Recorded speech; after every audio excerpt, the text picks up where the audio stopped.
Welcome, folks. Once again, we are back to, unfortunately, in a way, I'll explain the unfortunately, but we are back to the Cooper Matrix, back to back.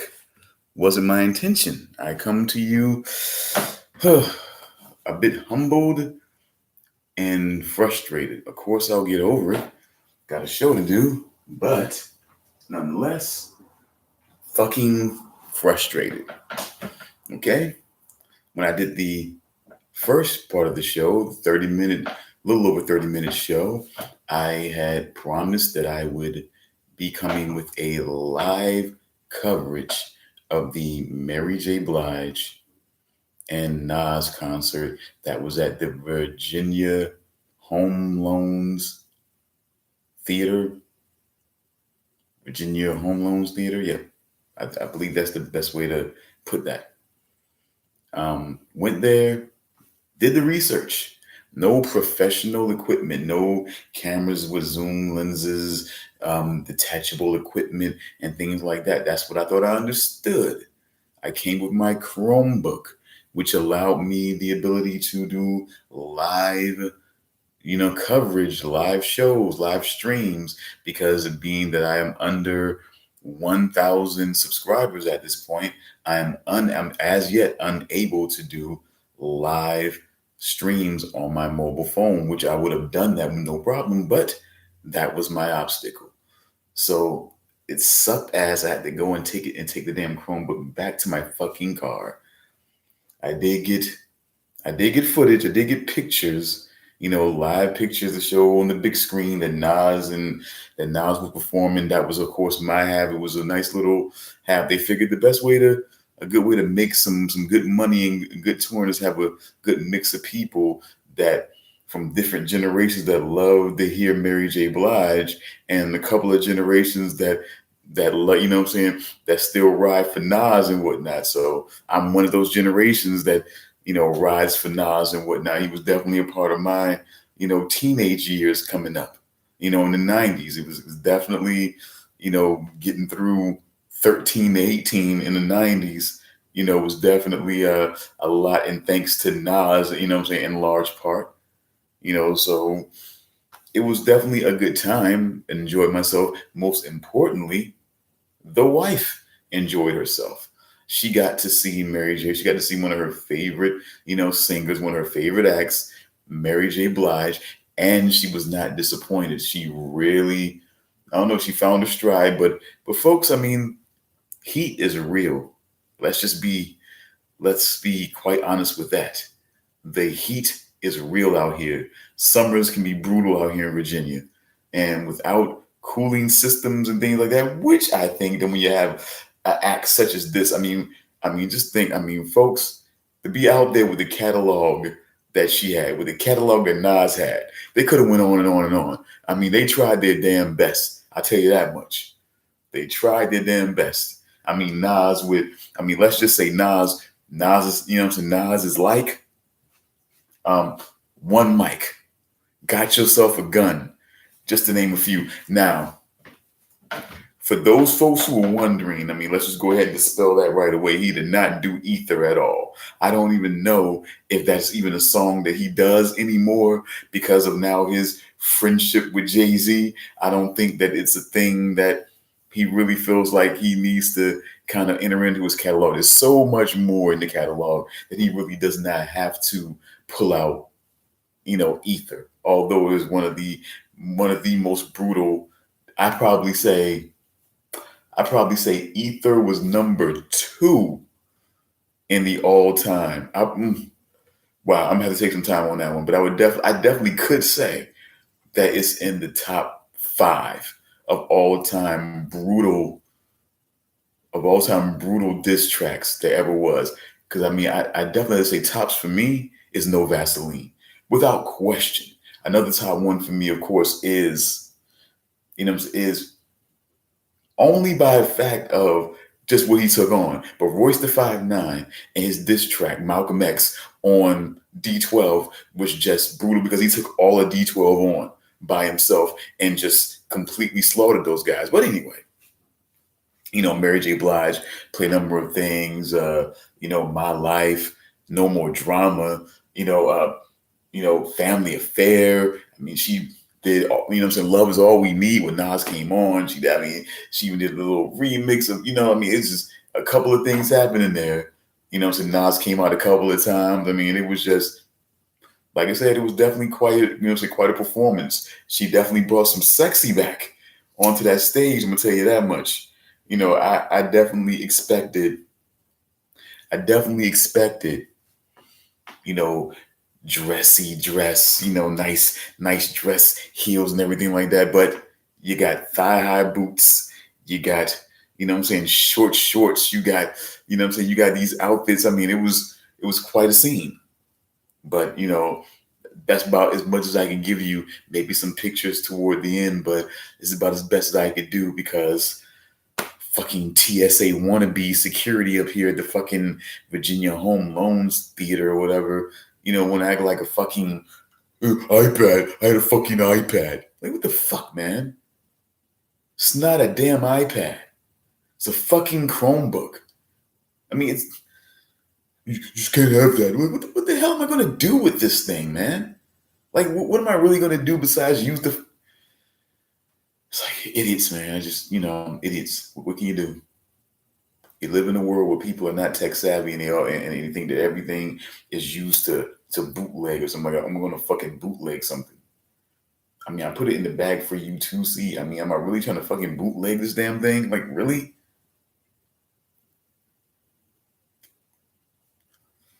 We did general admission anyway. It was not like it was going to be like we're going to get front row and give you just a full view of it. You know what I'm saying?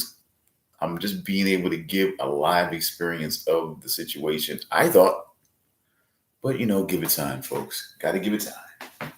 I guess, we'll get to meet their new confounded requirements, I guess. Hopefully. If not, oh well, I'll do what I got to do. But where were we? Of course.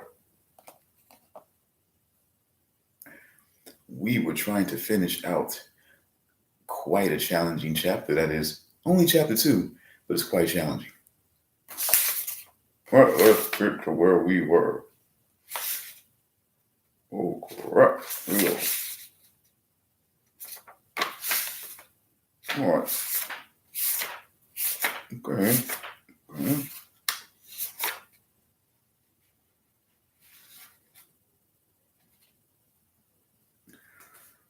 Okay, let's go. So here we are. All right. Are we good? Okay. Just going to take one more. Okay, let me see. Did I?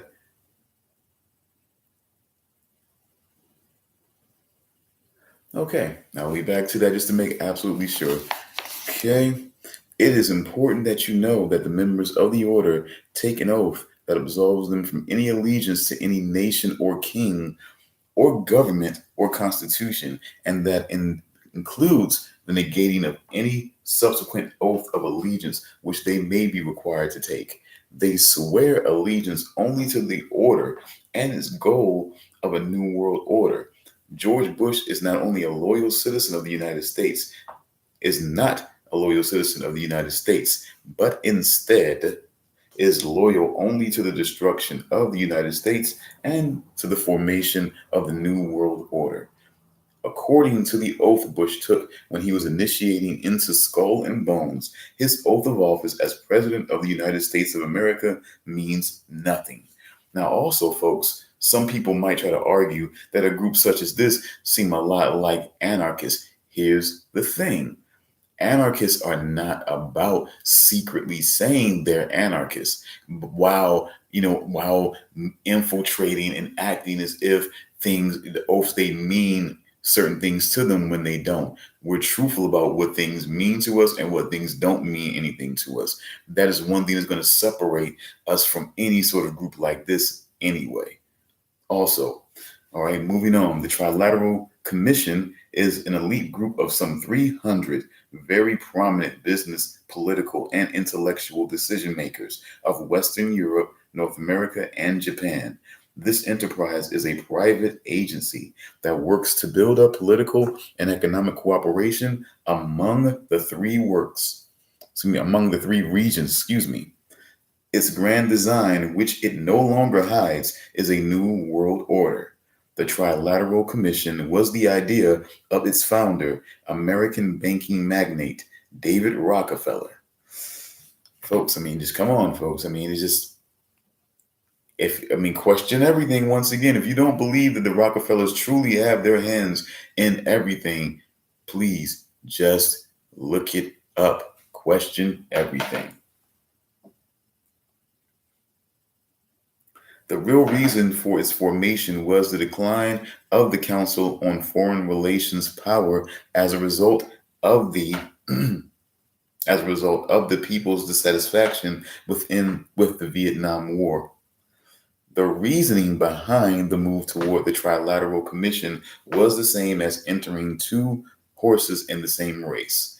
It doubles the chances of winning. The real power has always remained solidly in the hands of the Council on Foreign Relations. The Rockefeller family was, is, and always will be the benefactor of both organizations. Rockefeller, though powerful, is not in control in this country or anywhere else. The key to the real power is the fact that Rockefeller had to put out feelers at a Bilderberg Group meeting in 1972 about forming a private group of trilateral leaders. The Bilderberg Group gave the nod, and Rockefeller's man, Zbigniew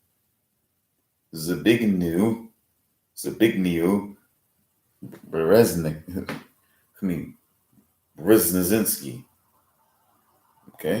gathered up a membership and organized the Trilateral Commission in 1972, not in 1973, as the Commission claims.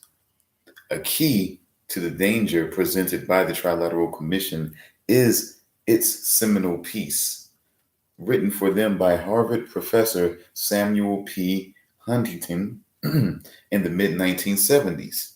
In the paper, Professor Huntington recommended that democracy and economic development be discarded as outdated ideas. He wrote as co-author of the book, Crisis in Democracy, we have come to recognize that there are potential desirable limits to economic growth. There are also potentially desirable limits to the indefinite extension of political democracy. A government which lacks authority will have little ability short of cataclysmic crisis to impose on its people the sacrifices which may be necessary. The crisis and sacrifices he talks about will be discussed later in a later chapter. Remember that George Bush was a member of the Trilateral Commission and only resigned as an expediency to get elected. He believes wholeheartedly in the Commission and its ideas and ideals. We have elected a president who believes that democracy and economic development must be discarded. I tell you now that he is working toward that end. Bush is still a member of the Order and the CFR, Council on Foreign Relations. The Jason Society, or Jason Scholars, takes its name from the story of Jason and the Golden Fleece, and its branch of the Order of the Quest, one of the highest degrees in the Illuminati. The Golden Fleece takes on the role of truth to Jason members. Jason represents the search for the truth.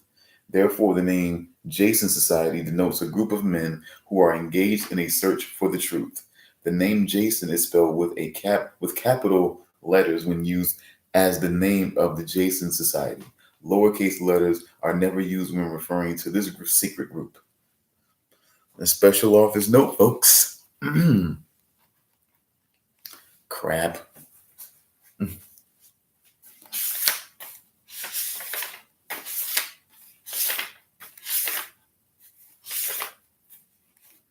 Author's note. The name may even have a deeper meaning, as the name Jason and the Golden Fleece appear throughout history in relation to various other secret societies. In these instances, the story represents man, Jason, looking for himself, Golden Fleece. Top secret documents that I read while with Naval Intelligence stated that President Eisenhower had commissioned the Jason Society to examine all of the evidence, facts, and lies and deception and find the truth of the alien question. Founders of the Jason Group, not the same as the Jason Society, include members of the famous Manhattan Project, which brought together almost every leading physicist in the nation to build the atomic bomb during World War II.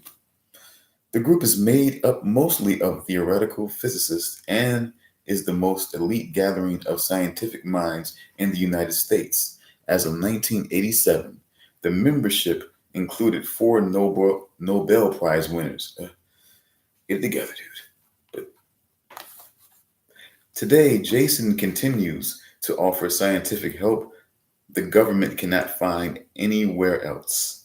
They are probably the only group of scientists in the United States that know the true state of highest technology.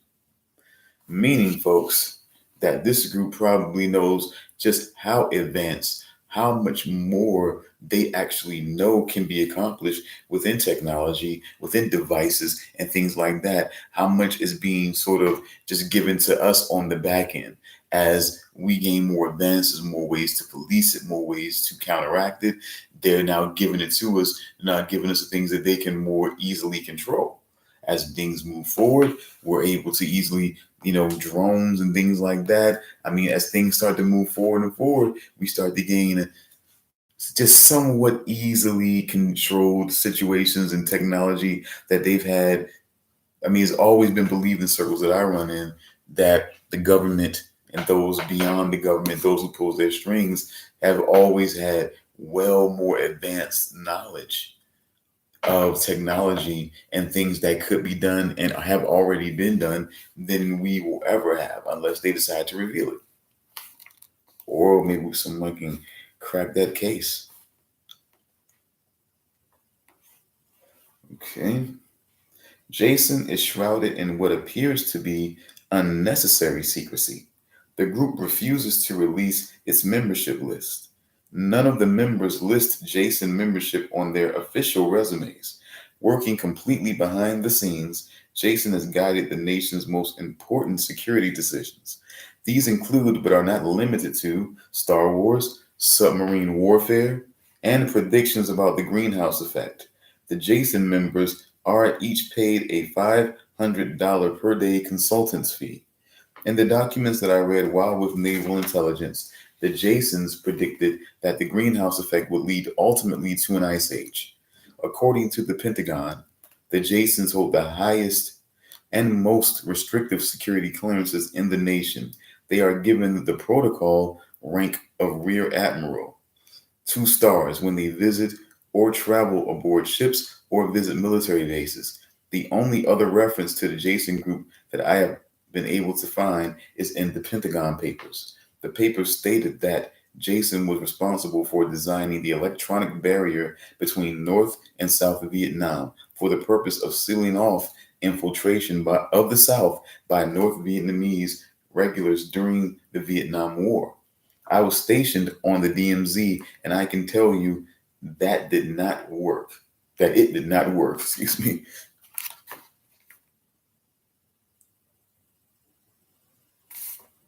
Okay. So maybe it was a mental thing, maybe a ruse. But hold on a second, folks, if you give me a quick moment. Let's have a bit of a music break here, huh? I mean, it is the Night Owl Lounge, but let's do this. Let's get through the whole Rolling Tomatoes. And I know normally when we do the Night Owl Lounge, we do the Rolling Tomatoes, but only a little bit. And then we kind of start getting into the show and cut it off. But all right, let's get through the whole thing and see how we like it.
Welcome back, folks.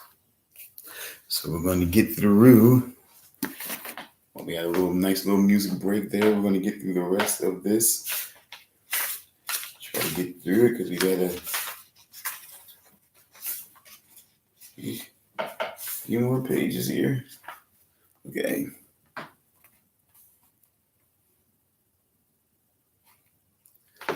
Okay.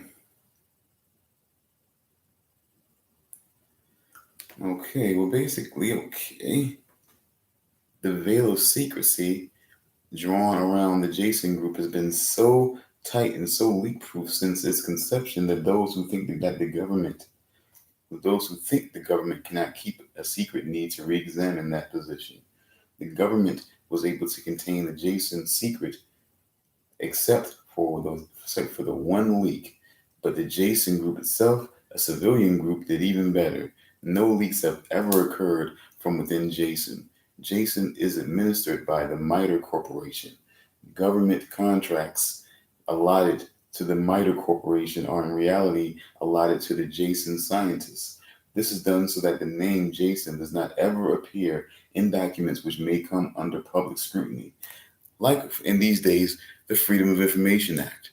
So again, you can try to question things. I think this is something for, the truly, those truly willing to dig down those rabbit holes and go wherever we can go to actually pull up any information. And the thing that's going to be a real challenge is being able to accept what's found or maybe what's not found. Because let's just say, I mean, the Freedom of Information Act, I mean, is a perfect example of what he's speaking about.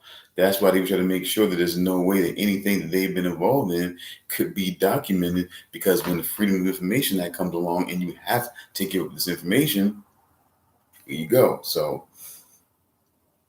I mean, again, folks, this is decades before the Freedom of Information Act even will come into play. So, I mean, it's not like this guy was living in the 2000s and said something like this. I mean, he wrote this book long before that.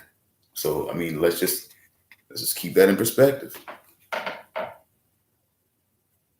Now, what's the difference between the Jason Scholars or Jason Society and the Jason Group? The documents that I read referred to the Jason Society in exactly those words. In public documents, the only Jason reference is to the Jason Group administered by the MITRE Corporation. I believe the Jason Society is one of the highest degrees above the Skull and Bones and the Scroll and Key in the Illuminati. In other words, it is a higher level of initiation. The Jason Group is a scientific organization formed and hired by the Jason Society and the U.S. government for obvious reasons.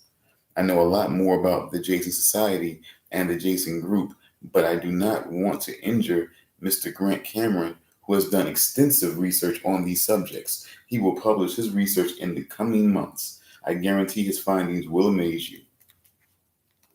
The Council on Foreign Relations has been the foremost flank of America's foreign policy establishment for more than half a century. The Council on Foreign Relations is a private organization of business executives, scholars, and political leaders that studies global problems and plays a key role in developing U.S. foreign policy. The CFR is one of the most powerful semi-official groups concerned with America's role in international affairs. It is controlled by an elect group of men recruited from the Skull and Bones and the Scroll and Key Societies of Harvard and Yale, which are both, by the way, folks, I mean, I just wait for it. Let me get a seat. Let me take a seat here. I'm going to get this chair and I'm going to sit down and sit here and sit close. I'm going to sit close and say, Barack Obama, Harvard.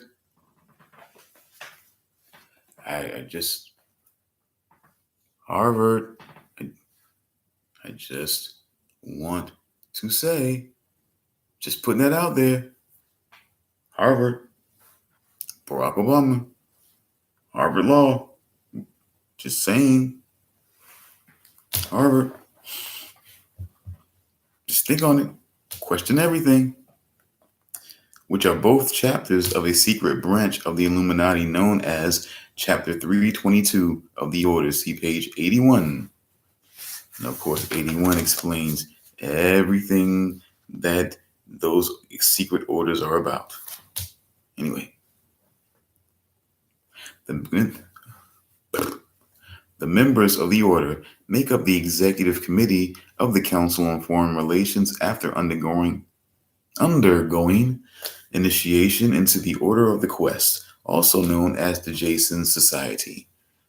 The Council on Foreign Relations is an offshoot sister organization to the British Royal Institute of International Affairs.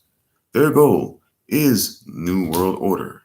Although it existed as a dinner club in New York, it did not take on its present power until 1921, when it merged with the Royal Institute of International Affairs and received its financial base from J.P. Morgan, the Carnegie Endowment, the Rockefeller family, and other Wall Street banking interests.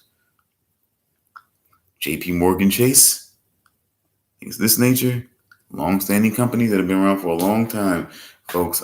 They always say back, at least back in those days, although a lot of people that seem to make a lot of fortunes not fucking people over, but back in those days, they believe wholeheartedly that people to really get rich, to really make a fortune, they had to get their hands dirty, really dirty. And so, I mean, how dirty?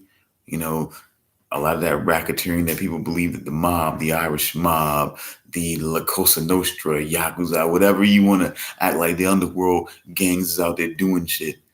But it's corporations that are doing shit.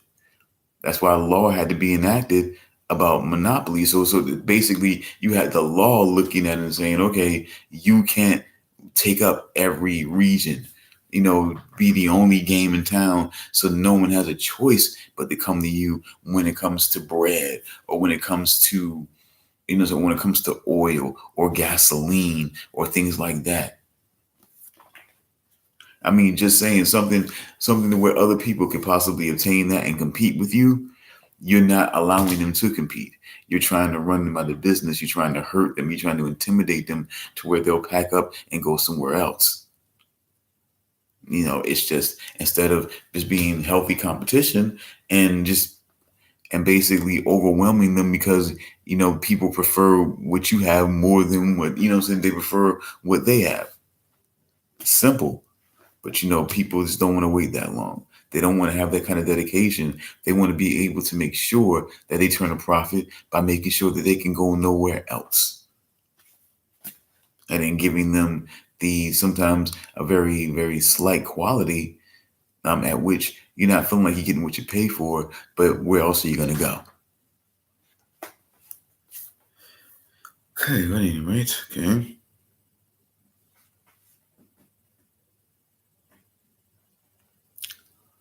Okay, we go. The Council on Foreign Relations controls our government. Through the years, its members have infiltrated the entire executive branch, State Department, Justice Department, CIA, and the top ranks of the military. Every director of the Central Intelligence Agency has been a member of the CFR. Most presidents since Roosevelt have been members. And like I said, folks, when you have Barack Obama, just one president in a line of, you know what? Let's take a quick moment. Let's take a moment, folks. Question everything. So let's see what we got here. Trump may not have been in politics, but let's just see.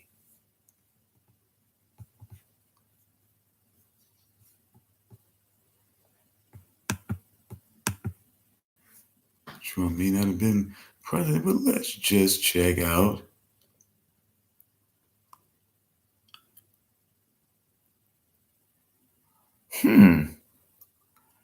Interesting.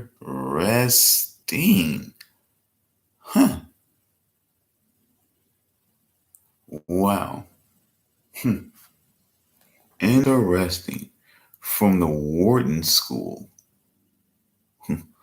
Wharton. I believe, if my memory serves me correctly, I believe that was the school that why am I forgetting her name? The girl from Two Broke Girls. I forget. I know Max. Max and my God, how am I forgetting her name right now?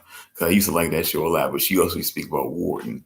So that's interesting that he didn't go to the typical college, but it was said that they are at certain points, but willing to even go outside of that depending on the situation, I guess. But, interesting that he was not from Harvard. He did not graduate from Harvard or Yale, but Barack Obama certainly did. That is quite interesting, I must say. But let's keep going, folks. We're already about 20 minutes in. I mean, geez, that's what am I doing? The members of the CFR dominate ownership of the press and most, if not all, of America's top journalists are members. The CFR does not conform to government policy. The government conforms to CFR policy. The appendix the appendix contains the most current list of the CFR members that I was able to locate. I read top secret documents while with naval intelligence that stated that President Eisenhower had appointed 6 of the executive committee members of the CFR to sit on the panel called Majesty 12. Majesty 12, also known as Majority 12 for security reasons. Majesty 12. Am I growing? Am I obtaining some kind of speech impediment? I don't know. Majesty 12 is the secret group that is supposed to control extraterrestrial information and projects. The documents stated that Eisenhower had also appointed 6 members from the executive branch of government who were also members of the CFR. The total membership of Majesty 12 was 19. Majesty 12, including Dr. Edward Teller and the 6 members from the Jason Scientific Group. Again, whether this is true or disinformation depends solely upon the existence of aliens. Okay? So again, I just want to point out and make absolutely clear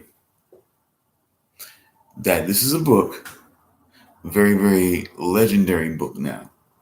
Cult classic back in the day. I'm pretty sure it sold quite a bit, even when he first put the book out.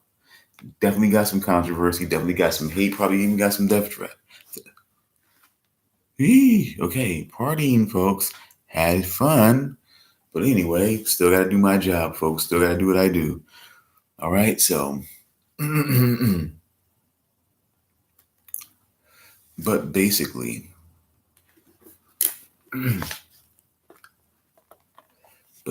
folks, William Cooper here, okay, basically had a book pretty popular in a lot of ways. Could have said anything. Could have really just sat here and doubled down on the fact there are definitely aliens. I know it. I've seen them. He says what he saw. He says he saw some sort of, some sort of vehicle, some sort of device, ship, transport vehicle, something come out of the water and sort of like a whirlpool sort of situation and just sort of rose up and took off. He never said he saw any extraterrestrials or any unidentified whatevers. He said he saw something come out of the water and it startled him, but then he was made to give out a non-disclosure agreement, I guess you could say, gag order,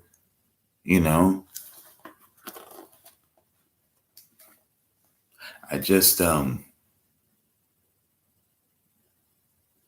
just feel like at this point, folks, he could have went really hard line on this situation, but he's now letting you know that, look, I sense too that there may be some sort of setup, some sort of conspiracy that abounds here, maybe to fool us or something.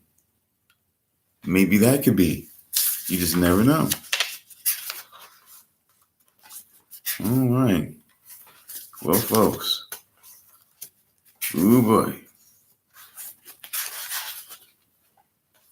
Okay, from what I can see here, we got quite a few pages left. This chapter 2 is quite a doozy. Give me a quick moment. I'll be right back. Perhaps another music break is in order. I wish I had some video to show you, but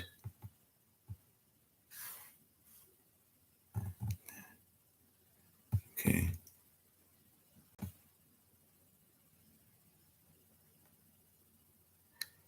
Let's see how we like when we do the dark deals.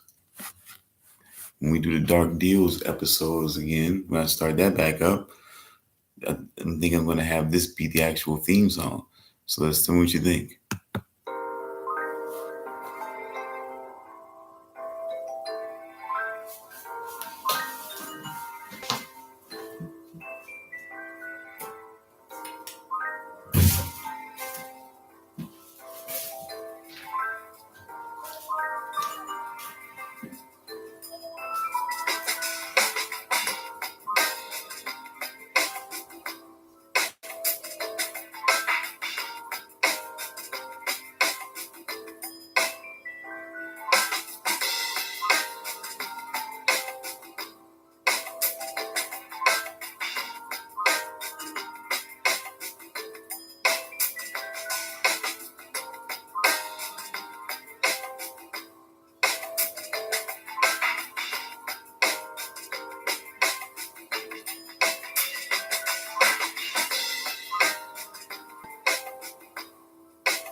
And we're back.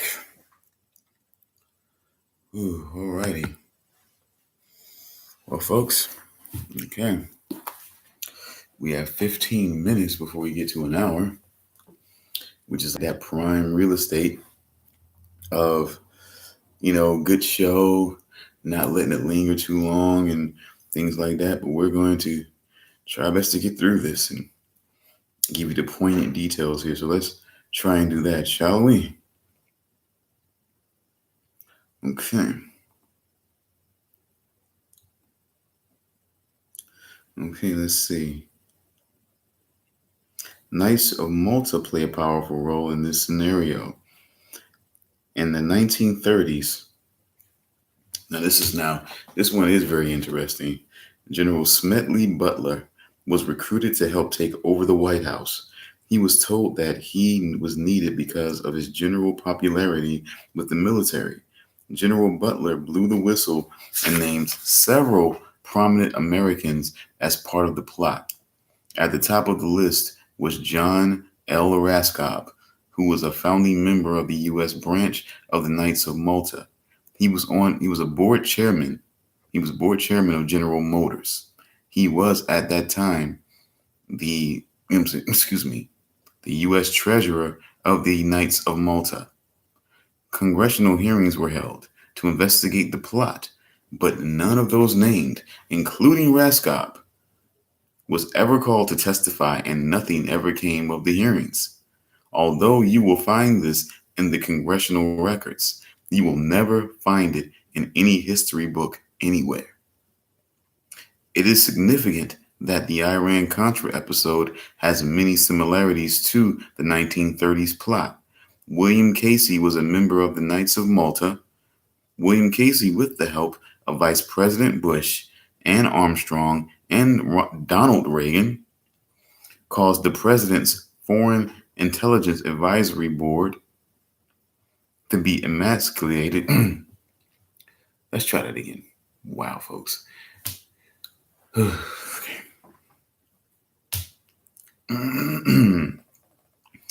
we go. That, with the help of Vice President Bush and Armstrong and Donald Reagan, caused the President's Foreign Intelligence Advisory Board to be emasculated so that Bush, Casey, North, and others could carry out their dirty deeds without oversight. They had also developed a plan to suspend the Constitution of the United States and were preparing to implement the plan when they were caught. These facts emerged from the hearings but were suppressed by the committee chairman, Senator Daniel Inouye, Inouye of Hawaii. Inouye.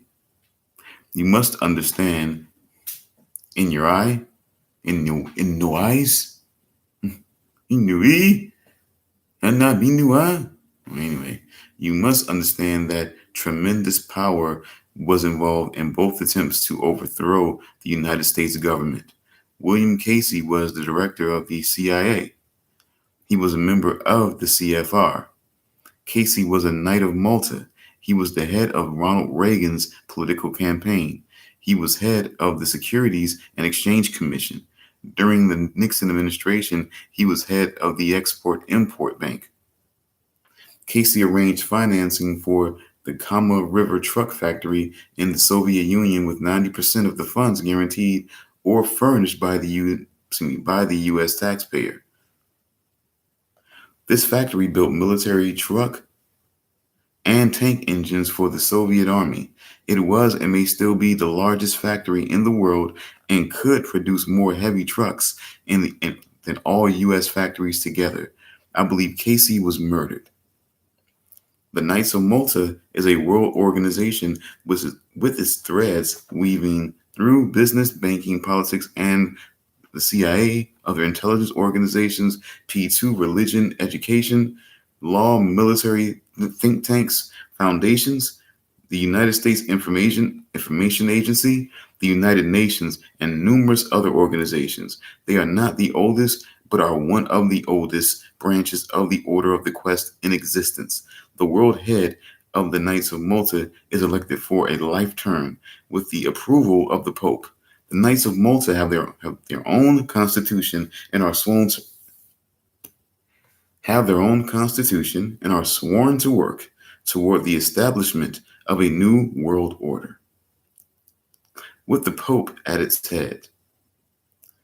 Knights of Malta members are also powerful members of the CFR and the Trilateral Commission.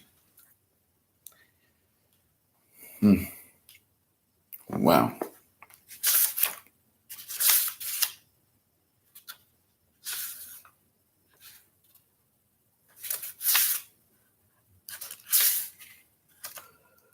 Okay.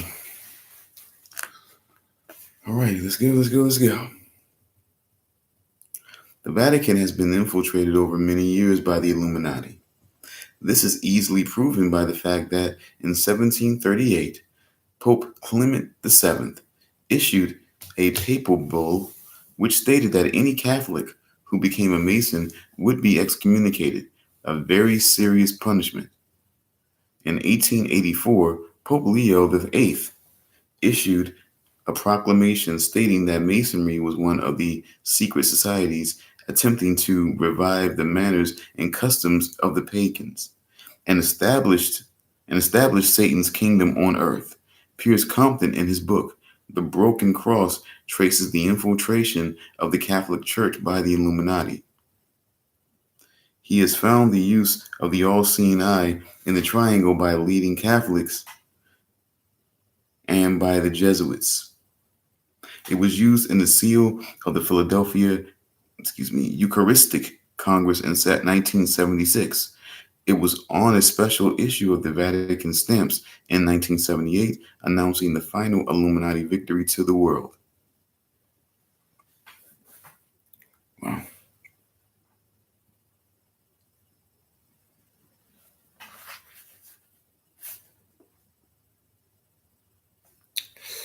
Okay, folks.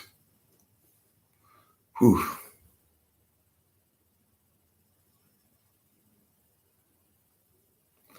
Okay, folks. I'm having a little bit of a rough go of it because it's 3:30 in the morning. I've been hanging out all day, partying, hanging out. Okay, I promise I'm going to do this. So we have been doing it. And God damn it, I'm going to get to that hour. I'm going to do it. Just a little bit of ways away. Now, I could be very sneaky and just keep talking and fill of words and filibusters all the way to the end of it, folks. But I'm not going to do that, okay? Screw it.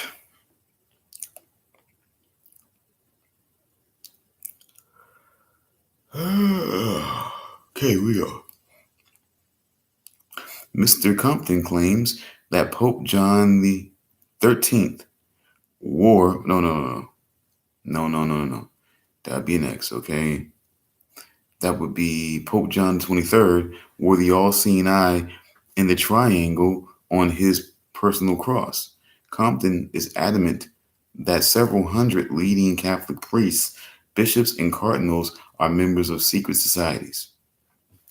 Well, that definitely would explain when, one of those guys get caught messing around with a little kid, they just seem to be able to send him to another parish where people may not know of his misdeeds and just let that go like that. They can just control and just do what the fuck and just do whatever the fuck they want, really. They don't even have to punish a guy if they don't want to. And people will live with that. There are Catholic people who will live with the fact that their church could do something like that, where one of their trusted members is doing inappropriate things with a child, and the only thing that you can do is just send him somewhere else, not excommunicate him. Wow. Hope that's changed.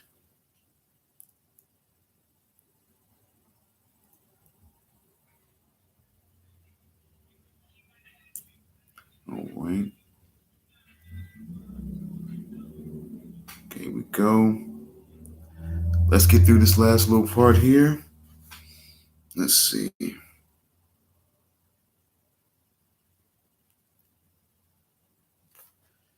Okay, let's try to. Let's see.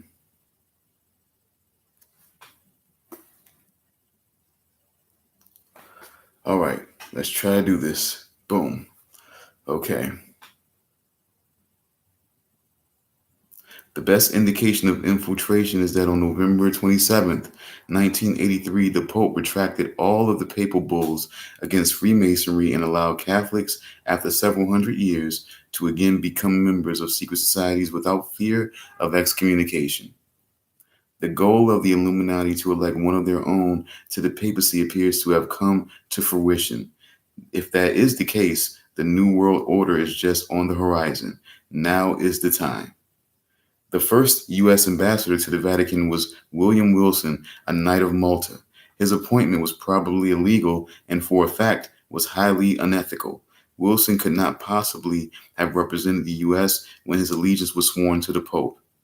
Wilson, if you will remember, took an unauthorized trip to Libya and met privately with Libyan officials at a time when travel to Libya had been banned by the president. President Ronald Reagan had called Gaddafi a mad dog and made a few strong threats. The U.S. had been resolute in bombing Libya, even though civilians were killed. Following Wilson's trip, Gaddafi had issued a press release stating that an American diplomat had been sent to reduce tensions with Libya. The State Department denied that any such thing had taken place. Ambassador Wilson closed his mouth and refused any comment.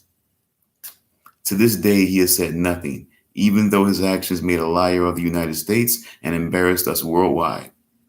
A clue to what was happening is the fact that while we had cut off Libya and even bombed them, and while travel by U.S. citizens to Libya was forbidden, 5 huge oil conglomerates were filling their pockets dealing with Gaddafi. One of the conglomerates was headed by J. Peter Grace, president of W.R. Grace, 8 members of the W.R. Grace Company are members of the Knights of Malta. According to an article by Leslie Geld in the New York Times, administration officials had expressed concern about Mr. Wilson's activities. These actions, they said, often seem to revolve around his contacts and interests in the oil business.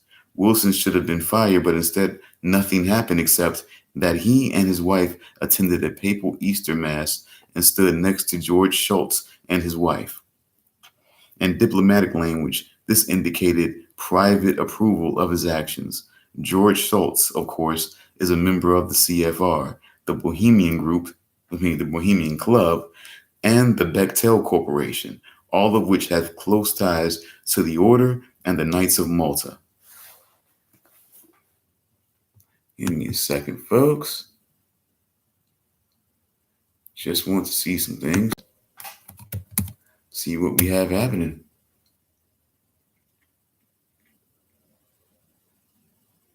No big deal. While I'm doing that, let's get some reading done.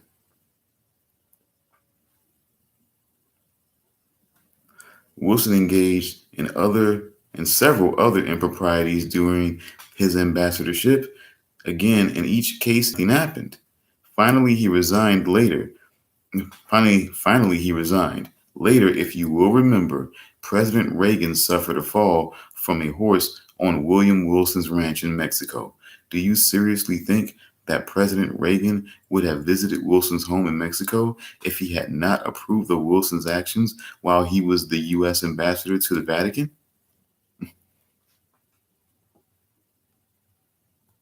But let's see here. Well, I don't think so. Or if I was doing it in my, or if I was doing it in my, what the hell? If I was doing it in my fucking, what in the hell? Man.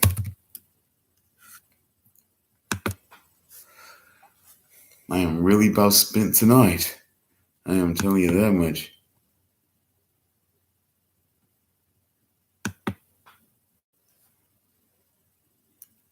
In my Gavin Rossdale voice. I don't think so. Could have been more gravelly, but anyway. You know what I mean. All right. Well, Knight of Malta Myron Taylor was President Roosevelt's envoy. Knight of Malta John McCone was President Kennedy's envoy, and he was also the director of the CIA during the early 60s. A former mayor of New York, Robert Wagner, was President Jimmy Carter's envoy. Frank Shakespeare replaced William Wilson. Frank Shakespeare is a Knight of Malta, and so it goes. President Reagan spoke at the annual Knights of Malta dinner. The Knights of Malta all have diplomatic immunity. They can ship goods across borders without paying duty or undergoing customs check. Does that ring any bells? In any case, that is power. The Knights of Malta is held up by a backbone consisting of nobility. Nearly half of the 10,000 members belong to Europe's oldest and most powerful families. This cements the alliance between the Vatican and the black nobility. The black nobility is mostly the rich and powerful of Europe. The head of the black nobility is the family that can claim direct descendancy from the last Roman emperor. Maybe now you can see that things are beginning to fall into their proper place. Membership in the Knights of Malta entails obedience to one's superior in the order and ultimately to the Pope. Therefore, a U.S. ambassador who is also a member of the Knights of Malta faces a conflict of interest. Why is this fact ignored? President Bush appointed Knight of Malta Thomas Mellody to the post of U.S. ambassador to the Vatican. The Vatican has founded the Pope John Paul II Center for Prayer and Study for Peace at 1711 Ocean Avenue, Spring Lake, New Jersey, and a mansion overlooking the ocean. The mansion was given to the why did I do that? Why did I do that? To the New York Archdiocese and the estate of Elmer Bobst, who died in 1978. He was a multimillionaire and chairman of Warner Lambert Company. Richard Nixon was a frequent visitor. Directors of the center were Kurt Waldheim, former Secretary General of the United Nations and ex-Nazi war criminal; Cyrus Vance, former Secretary of State under Carter and member of both the Council on Foreign Relations and the Trilateral Commission; Claire Booth Luce, a dame of the Knights of Malta; and J. Peter Grace of W.R. Grace Company, who was head of the Knights of Malta in the United States. The center was set up by the Vatican as a part of the People's New Peace Plan, which will bring the world together. See my paper, The Secret Government. The center has two roles: educate Catholics and their children to accept the New World Order, provide residence for the World Peace Solution Computer, and an ongoing study for peaceful solutions to any future problems which may endanger world peace. The computer is hooked to the world capitals via satellite. Folks, okay, we can do this now. We've been doing via satellite for quite some time, folks. I'm pretty sure even in the 90s, we were doing via satellite. Just pinpoint. It's not just a conspiracy theory if it's true. Rolling Stone says it themselves. The conspiracy theories are true, folks. I'm telling you, just make the connections. They're right there. He was talking about doing it via satellite, connecting and being able to connect to different states and communicate via satellite. Let's see. All nations have agreed to relinquish sovereignty to the Pope and submit future problems to the computer for solution. Of course, this will not go into effect until the New World Order is publicly announced. I believe that the New World Order was born in secrecy on January 19th, 1989. Now you know. Acquaint yourself with the new teachings. Okay. Why am I just assuming this? Acquaint yourself anew with the teachings of Jesus. Compare his teachings with the tenets of the Illuminati, and then compare it with the following. The Vatican has stated at various times that the Pope is for nation state. The Pope is for total disarmament. The Pope is for elimination of sovereignty of the nation states. The Pope is also stating that property rights are not to be considered true property rights. The Pope believes that only the Vatican knows what is right for man. In the early 1940s, the IG Farben Chemical Company employed a Polish salesman who sold cyanide to the Nazis for use in Auschwitz. The same salesman also worked as a chemist in the manufacture of the poison gas. This same cyanide gas, along with Zyklon B, malathion,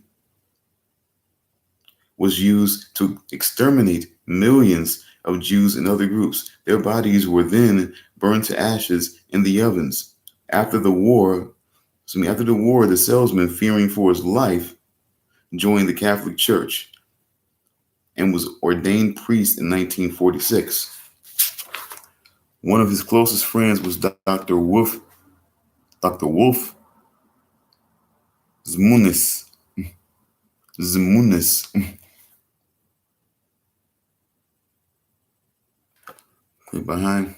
Behind the November 78 to October 79 and March 80 to October 81 experimental hepatitis B vaccine trials that conducted by the Center for Disease Control,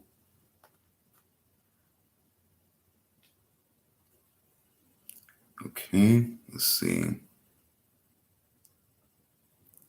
The Pope is challenged. Let's see real quick. Okay.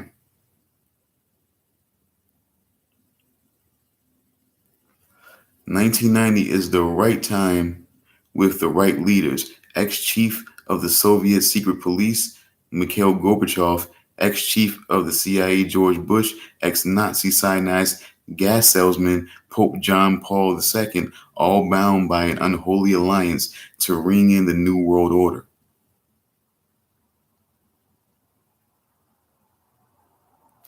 Okay? I mean,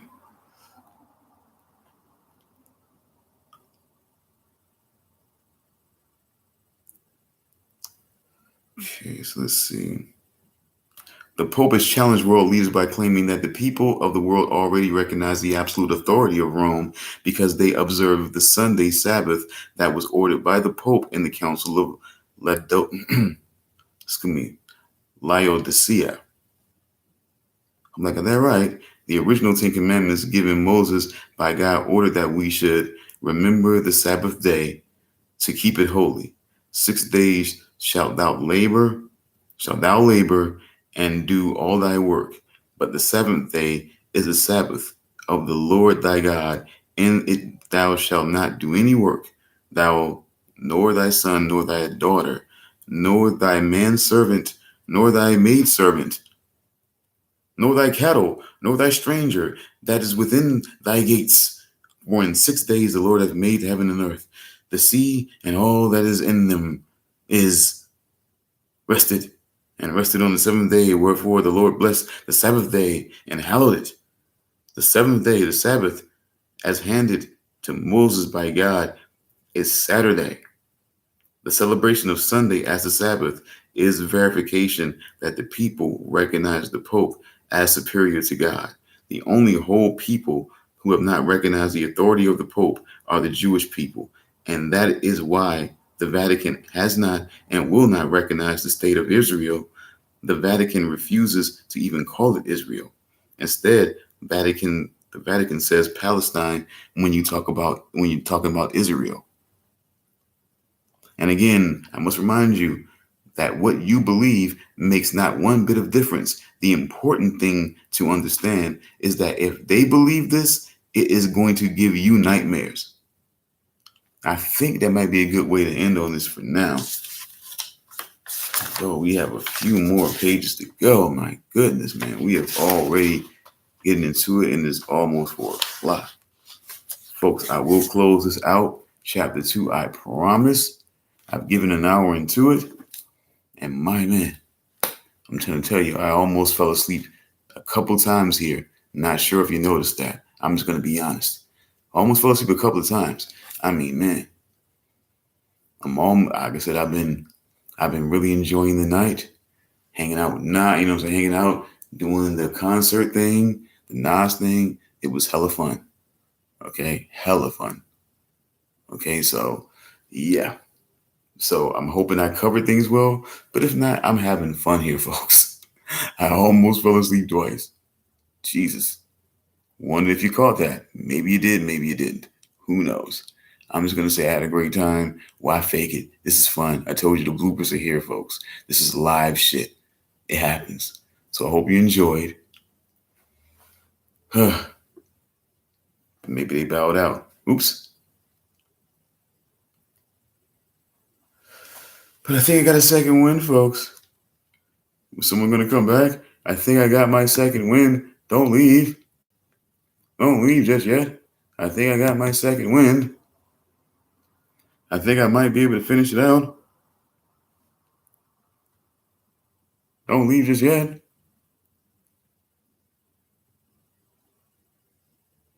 Maybe I ran my mouth too soon. I'm sorry. Anyway. Okay, let's see. Were you aware that Hitler and his entire staff were Catholic? Did you know that the Nazis dabbled in the occult? Did you know that the New York Times of April 14th, 1990 quotes George Bush as stating, "Let's forgive the Nazi war criminals"? I wonder why he said that. Did you know that the Los Angeles Times, December 12th, 1984 quoted Pope John Paul II as saying, "Don't go to God for forgiveness of sins, come to me." The Pope committed blasphemy, thus fulfilling prophecy according to the book of Revelation. The Pope is telling us that he is God. Remember, never worship a leader. If you worship a leader, you then no longer have the ability to recognize when you have been deceived. Let me repeat that for you real quick. Never worship a leader. If you worship a leader, you then no longer have the ability to recognize when you have been deceived. Well, folks, what that means is, very quickly, what that means is there's certain ideals and ideals that you believe in, right? There's certain things that you believe in that when it comes to certain information, certain people, regardless of who they may be, who they are, what they tell you, blah blah blah blah blah. It means nothing. It means nothing in the grand scheme because it's all about the ideals that were brought forward. So either they commit to those ideals, or they're not the person, that you need them to be or want them to be. That's how that works. It's not about. But see, if you worship a leader, that means whatever they say, they can change it. They can edit it. You know what I'm saying? They can be whatever they want to be and make whatever rules that will benefit them the most or that will sway you to believe in what they believe.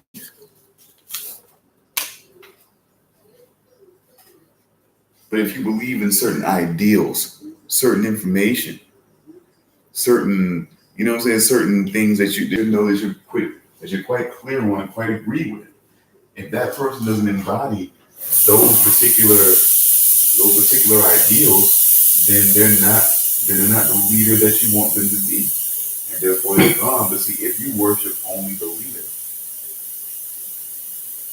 and basically will follow the leader blindly, no matter what, then it doesn't. Then basically, then it doesn't matter what he says to you. He can say anything he wants to you. He can say anything he wants to you, and you'll eat it right up. So let's get back, folks. We're almost done here. I thank you people who have stood in for as long as you could. Watch the video.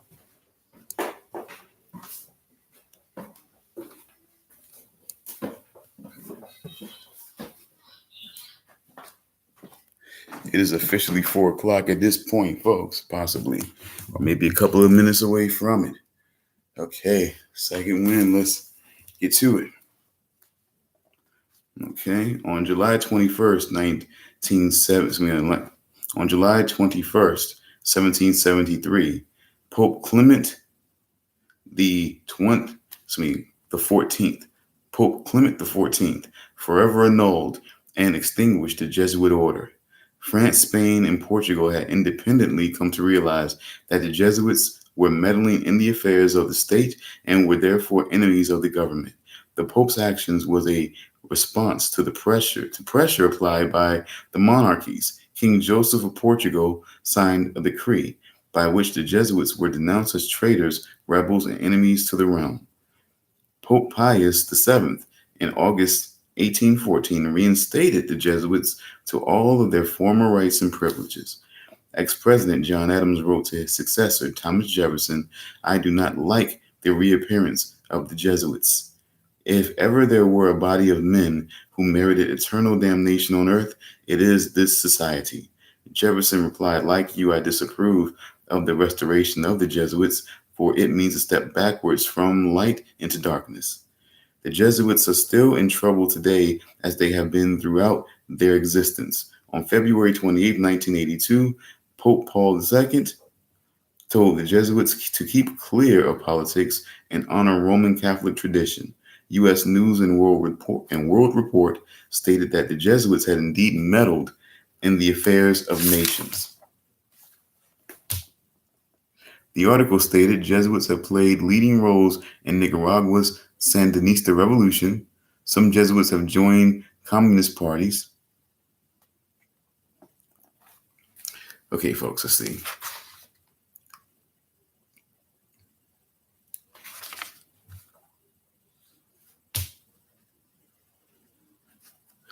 Okay, let's just break this down. Let's end on this one real quick.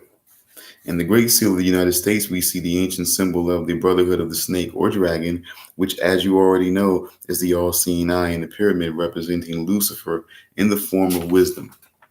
Just below the pyramid, you will note Novus Ordo Seclorum, which translated means New World Order. There are 9 tail feathers on the eagle, 13 leaves in the olive branches, 13 bars and stripes, 13 arrows, 13 letters in E pluribus unum, 13 stars in the green crest above, 13 stones in the pyramid, 13 letters in Annuit Coeptis. 13 is the mystical number assigned to Satan, according to Stan Dio and his excellent book. According to Stan Dio and his excellent book entitled Cosmic Conspiracy. All of these mystical numbers have special meaning to the Freemasons.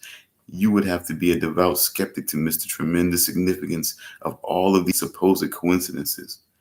Who among you can still say that there is no link?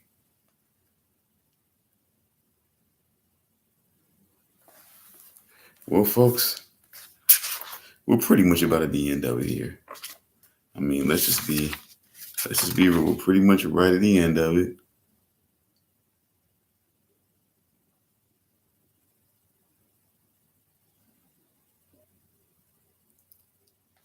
And let's just, this is good. Okay. Well, you should have some understanding of how operating in secrecy and infiltrating every level of government and vital industry, including the press, the elect can manipulate the people and nations of the world toward any direction desired. I hope you caught on to the fact that the secret power structure is toward a total. So I need to slow down again. All right. Take 2. You should already have some understanding of how operating in secrecy and infiltrating every level of government and vital industry, including the press, can the elect manipulate the people and nations throughout. Fucking God. Take 3. You should have some understanding of how operating in secrecy and infiltrating every level of government and vital industry, including the press, the elect manipulate the people and nations of the world toward any direction desired. I hope you caught on to the fact that the secret power structure is toward a totalitarian socialist state, fascism. It is not the Nazis, as they were a product of this power structure. It is not the Jews, although some very wealthy Jews are involved. It is not the communists, as they fit the same category as the Nazis. It is not the bankers, but they do play an important role. I also hope that you are beginning to look inside yourself to see if their reality fits. Are you getting the message? For a better understanding of secret societies and their role throughout the ages, I recommend you read the books listed as source material at the end of this chapter. And there are some sources here that, of course, re-mention certain things that he mentioned before: Holy Blood, Holy Grail, the Messianic Legacy, the Gods of Eden, AIDS and the Doctors of Death, things of these natures.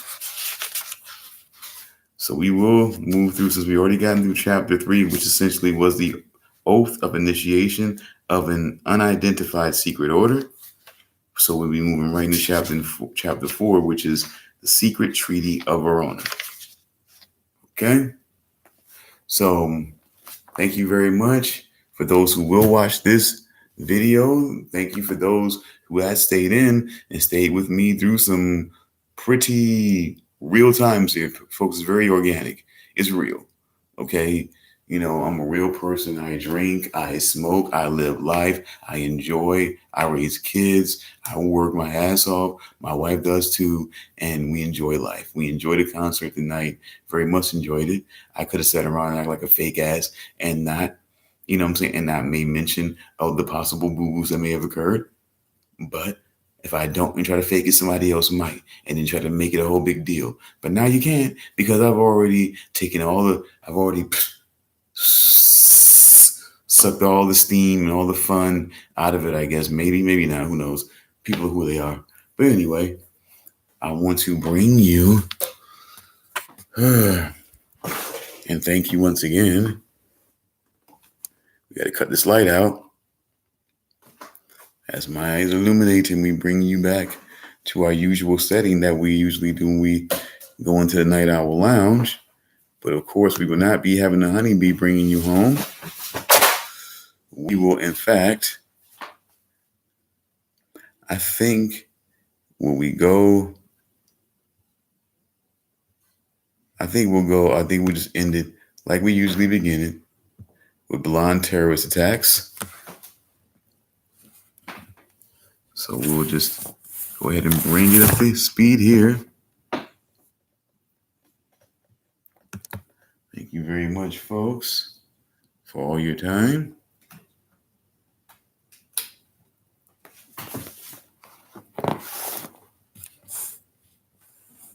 Have a great one, folks. As always, stay woke, stay wary. Till next time.